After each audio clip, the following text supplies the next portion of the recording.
everyone. This is Margaret Manning with 60 and Me. This is the place where women over 60 come to be inspired. My guest today is Ariane Poole. Ariane is a professional makeup artist and a really great friend of 60 and Me. She knows everything there is to know about using makeup to feel and look great. Hi, Ariane. Hi there. How are you? I'm great. Welcome to the show. I'm so glad you're here. I'm glad to. So here's the deal. We've all learned from you about, when we get older, our skin changes. It gets drier, it gets a little bit uneven and maybe blotchy. And so we like to wear a little bit of foundation most of the time. I mean, Yes. I hardly go out a day without just a little dab, not all over my face sometimes, but just, in certain places. Right. But what happens, in the summer months when it's very warm and, the foundation slips around or it just vanishes within a couple of, hours. Well, what's your advice on that? There's a couple of things that you can do because, people think, you buy a foundation and it's all for all season long. Well, you don't buy, shoes and think that they're going to be all season long. You need, sometimes in wherever you live, you might need boots in the winter time and sandals in the summer. Yeah, so different it's the things. same kind of thing. You don't need something as heavy and as hydrating in the summer months, although people think that they do. Actually, it's the winter months that we need stuff that's really hydrating because we have central heating on with the cold, that backwards and forth. In the summer months, there's much more humidity around. Right. We hope that it's sunny and we've got humidity. Yeah.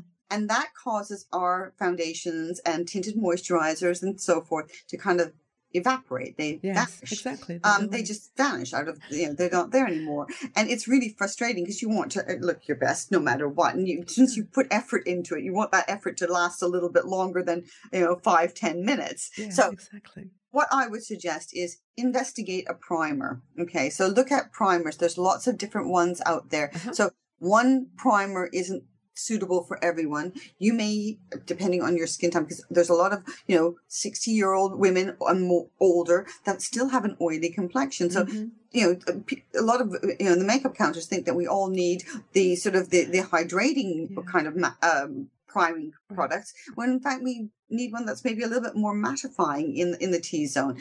Also, you might need one that's more hydrating. So look for one that's suitable to your skin type. You might want to look at switching your heavier foundation that you use or your foundation that you use in the winter to something like a CC cream. Now, CC creams do have quite good coverage. They've got better coverage than, say, a tinted moisturizer, but they're more lightweight than a foundation. So in the summer months and going into the summer months, that might be something that you would look for. And if you did need a little bit of extra coverage, rather than having something heavy all over your face, you take a little bit of your concealer and put it on the areas that you need it. So if you've got a little bit of age spots, then you can cover the age spots like that. And that would work really well.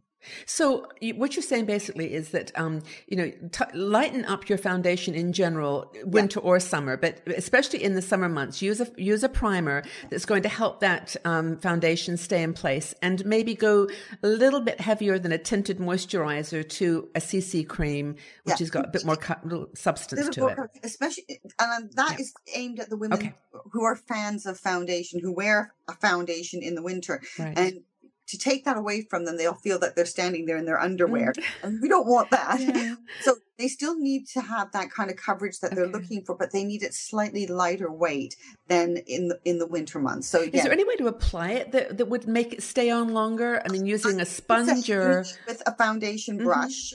Doing it with a foundation brush is a better way, especially in the summer months, because when your hands become warm, which they are, what happens is you tend to go blotchy. So if you use a foundation brush, you tend to not have that. I've had some ladies, they make me streaky, but if you apply a little at a time, not applying a big blob and then doing it, because that would give just the in streaks. sections. Yeah, and I kind of couldn't figure out why when people were saying to me it makes it go streaky, because I'm thinking, no, it doesn't. And this lady said, let me just show you. And then I saw you got it, a big blob and picked pretty well up and was trying to do it with the big blob. Okay. No one had told her any different. So she did what she thought was what she had been told. So a tiny little amount, and then you can just build it up. And a brush will do the trick for you. Okay. What about powder in the summer? Would you put powder on top of a foundation just to keep it a little bit in place? You can use a powder. I would probably just put the powder on. So I'm just putting that down. put the powder on just in the T-zone where you do get shiny, not all over your face. You don't want to look too matte in the summer because the way the sunlight and the daylight hits your face, it doesn't work very well to be too matte.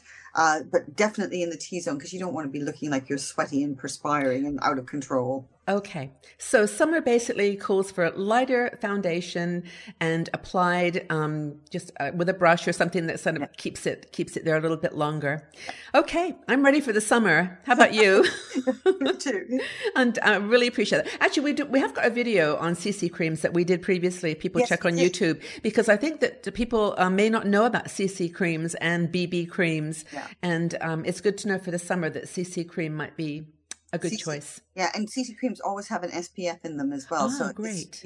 And there's some great ones out there. I've tried a few different brands, including my own, obviously, but there are some really good ones out there. Okay. Thank you so much. I really appreciate it. I hope that was helpful for everyone, and we'll see you again. Thanks, Ariane. Bye. Bye.